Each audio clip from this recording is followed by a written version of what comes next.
ओम शांति। आज है 26 मार्च 2021। मीठे प्यारे बाबा के साकार महावाक्य सुनेंगे। मुरली का सार। मीठे बच्चे, सबसे बड़ी बीमारी देह अभिमान की है। इससे ही डाउनफॉल हुआ है, इसलिए अब देही अभिमानी बनो। मीठे बच्चे, सबसे बड़ी बीमारी देह अभिमान की है, इससे ही डाउनफॉल हुआ है, इसलिए अब देही अभिमानी बनो। प्रश्न है, तुम बच्चों की कर्मातीत अवस्था कब होगी? उत्तर, जब योग बल से कर्म भोग पर विजय प्राप्त करेंगे, पूरा पूरा देही अभिमानी बनेंगे। यह देह अभिमान का ही रोग सबसे बड़ा है, इससे दुनिया पतित हुई है। देही अभिमानी बनो तो वह खुशी, वह नशा रहे, चलन भी सुधर जाए। गीत है, रात के राही थक मत जाना। ओम शांति। राही का अर्थ तो बच्चों ने सुना, और तो कोई समझा नहीं सकते सिवाय तुम ब्रह्मा मुख वंशावली ब्राह्मणों के। तुम जो देवी देवता थे तो मनुष्य, परंतु तुम्हारी सीरत बहुत अच्छी थी। तुम सर्वगुण संपन्न, 16 कला संपूर्ण थे। तुम विश्व के मालिक थे। हीरे जैसे से कौड़ी जैसा कैसे बने, यह कोई मनुष्य नहीं जानते हैं। तुमने भी नंबरवार पुरुषार्थ अनुसार पलटा खाया है, अर्थात परिवर्तन हुए हैं। अभी तुम देवता बने नहीं हो, रिजेवनेट हो रहे हो। कोई थोड़ा बदले हैं, कोई की 5%, कोई की 10%। सीरत बदलती जाती है। दुनिया को यह पता नहीं भारत ही हेवन था। कहते भी हैं क्राइस्ट से 3000 वर्ष पहले भारत में देवी देवता धर्म था। उनमें ऐसे गुण थे जो उन्हों को भगवान भगवती कहते थे। अभी तो वह गुण है नहीं, मनुष्य की समझ में नहीं आता। भारत जो इतना साहूकार था, उनका फिर डाउनफॉल कैसे हुआ? वह भी बाप ही बैठ समझाते हैं। तुम भी समझा सकते हो, जिनकी सूरत सुधरी है। बाप कहते हैं, बच्चे तुम देवी देवता थे तो आत्म अभिमानी थे। फिर जब रावण राज्य शुरू हुआ तो देह अभिमानी बन पड़े हो। यह देह अभिमान की सबसे बड़ी बीमारी तुमको लग पड़ी है। सतयुग में तुम आत्म अभिमानी थे, बहुत सुखी थे। किसने तुमको ऐसा बनाया, यह कोई भी नहीं जानते। बाप बैठ समझाते हैं, तुम्हारा डाउनफॉल क्यों हुआ? अपने धर्म को भूल गए हो। भारत वर्थ नॉट ए पैनी बन गया। उसका मूल कारण क्या है? देह अभिमान। यह भी ड्रामा बना हुआ है। मनुष्य यह नहीं जानते कि भारत इतना साहूकार था, फिर गरीब कैसे बना। हम आदि सनातन देवी देवता धर्म के थे, फिर हम कैसे धर्म भ्रष्ट कर्म भ्रष्ट बने। बाप समझाते हैं, रावण राज्य होने से तुम देह अभिमानी बने तो तुम्हारा ये हाल होने लगा। सीढ़ी भी दिखाई है कैसे डाउनफॉल हुआ। वर्थ नॉट ए पैनी का भी मुख्य कारण देह अभिमान ही है। यह भी बाप बैठ समझाते हैं। शास्त्रों में कल्प की आयु लाखों वर्ष लगा दी है। आजकल समझदार हैं क्रिश्चियन लोग। वह भी कहते हैं क्राइस्ट से 3000 वर्ष पहले पैराडाइज था। भारतवासी यह समझ नहीं सकते कि प्राचीन भारत ही था जिसको स्वर्ग, हेवन कहा जाता है। आजकल तो भारत की फुल हिस्ट्री ज्योग्राफी को कोई जानते ही नहीं है। थोड़े बच्चों में थोड़ा ज्ञान है तो देह अभिमान आ जाता है। समझते हैं हमारे जैसा कोई है नहीं। बाप समझाते हैं, भारत की ऐसी दुर्दशा क्यों हुई। बापू गांधी भी कहते थे, पतित पावन आओ, आकर राम राज्य स्थापन करो। आत्मा को ज़रूर कभी बाप से सुख मिला है तो पतित पावन बाप को याद करते हैं।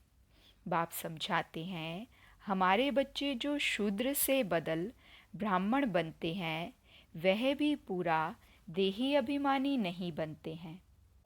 घड़ी घड़ी देह अभिमान में आ जाते हैं। यह है सबसे पुराना रोग जिससे यह हाल हुआ है। देही अभिमानी बनने में बड़ी मेहनत है। जितना देही अभिमानी बनेंगे उतना बाप को याद करेंगे, फिर अथाह खुशी रहनी चाहिए। गाया जाता है, पर वाह थी पारब्रह्म में रहने वाले परमेश्वर की। वह मिल गया, उनसे 21 जन्म का वर्षा मिला है। बाकी क्या चाहिए? तुम सिर्फ देही अभिमानी बनो, मामेकम याद करो। भल रस व्यवहार में रहो। सारी दुनिया देह अभिमान में है। भारत जो इतना ऊंच था, उसका डाउनफॉल हुआ है। हिस्ट्री ज्योग्राफी क्या है, यह कोई बता ना सके। यह बातें कोई भी शास्त्रों में नहीं है। देवताएं आत्म अभिमानी थे, जानते थे एक देह को छोड़ दूसरी लेनी है। परमात्मा अभिमानी नहीं थे। तुम जितना बाप को याद करेंगे, देही अभिमानी रहेंगे, उतना बहुत मीठा बनेंगे। देह अभिमान में आने से ही लड़ना झगड़ना बंदरपना आ जाता है। यह बाप समझाते हैं, यह बाप भी समझ रहे हैं। बच्चे देह अभिमान में आकर शिव बाबा को भूल जाते हैं। अच्छे अच्छे बच्चे देह अभिमान में रहते हैं, देही अभिमानी बनते ही नहीं हैं। तुम कोई को भी यह बेहद की हिस्ट्री ज्योग्राफी समझा सकते हो। बरोबर सूर्यवंशी चंद्रवंशी राजधानी थी। ड्रामा का किसी को भी पता नहीं है। भारत जो इतना गिरा, डाउनफॉल की जड़ है देह अभिमान। बच्चों में भी देह अभिमान आ जाता है। यह नहीं समझते कि हमको डायरेक्शन कौन देते हैं। हमेशा समझो शिव बाबा कहते हैं। शिव बाबा को याद ना करने से ही देह अभिमान में आ जाते हैं।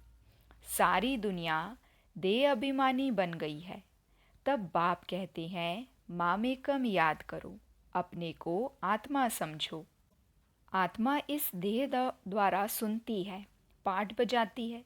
बाप कितना अच्छी रीति समझाते हैं। भल भाषण तो बहुत अच्छा कर लेते हैं, परंतु चलन भी तो अच्छी चाहिए ना। देह अभिमान होने कारण फेल हो जाते हैं। वह खुशी व नशा नहीं रहता है।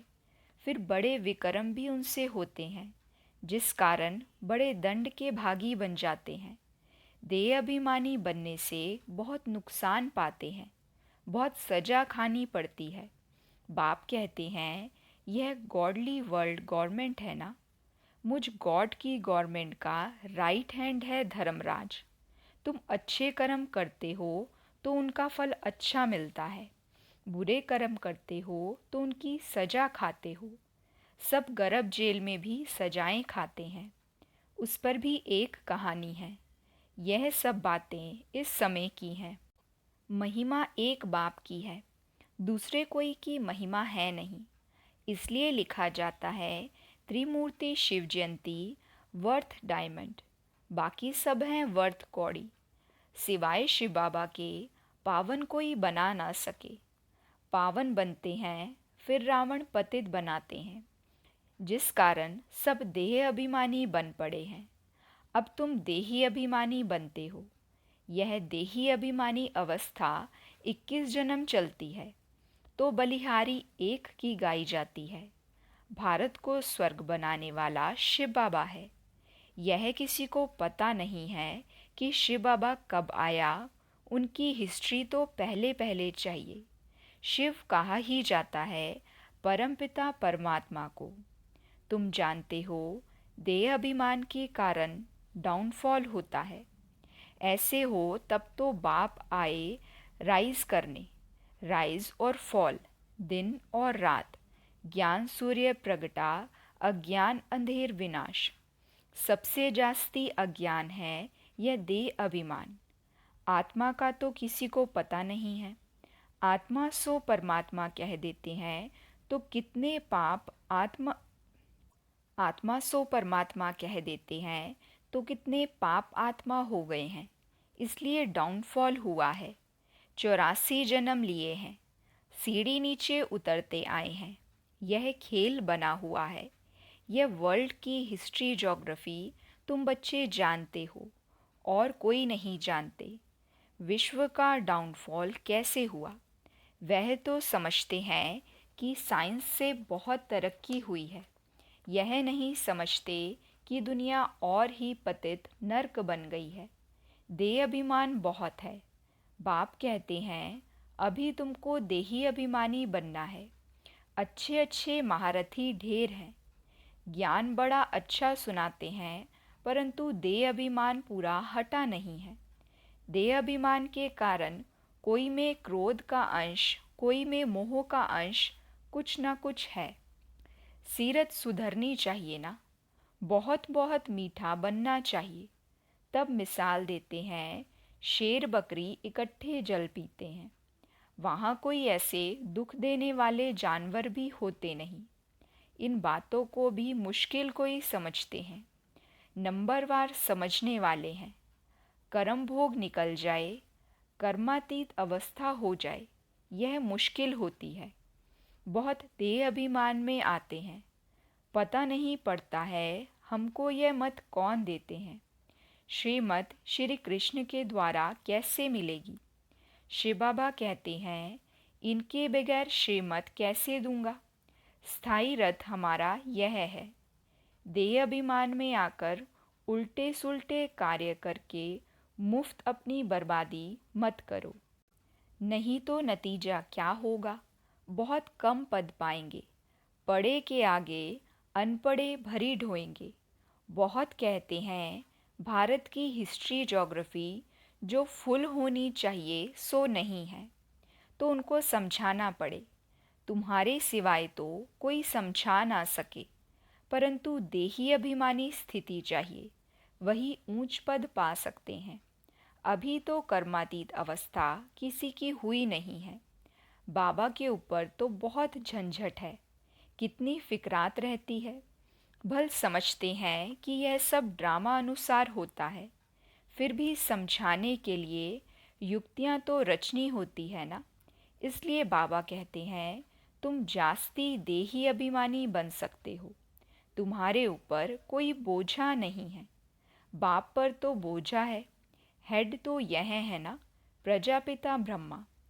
परंतु यह किसी को पता नहीं है कि इनमें शिव बाबा बैठे हैं। तुम्हारे में भी कोई मुश्किल इस निश्चय में रहते हैं, तो यह वर्ल्ड की हिस्ट्री ज्योग्राफी जाननी चाहिए ना। भारत में स्वर्ग कब था, फिर कहाँ गया, कैसे डाउनफॉल हुआ, यह किसी को पता नहीं है। जब तक तुम नहीं समझाओ तब तक कोई समझ ना सके। इसलिए बाबा डायरेक्शन देते हैं, लिखा पढ़ी करो तो स्कूलों में वर्ल्ड की हिस्ट्री ज्योग्राफी बतानी चाहिए। डाउनफॉल पर भाषण करना चाहिए। भारत हीरे जैसा था, वह फिर कौड़ी जैसा कैसे बना, कितने वर्ष लगे, हम समझाते हैं। ऐसे पर्चे एरोप्लेन द्वारा गिरा सकते हैं। समझाने वाला बड़ा होशियार चाहिए। गवर्नमेंट चाहती है तो गवर्नमेंट का ही हॉल विज्ञान भवन जो दिल्ली में है वहाँ सबको बुलाना चाहिए। अखबार में भी डाला जाए, कार्ड भी सबको भेज दें। हम आपको सारे वर्ल्ड की हिस्ट्री ज्योग्राफी आदि से अंत तक समझाते हैं।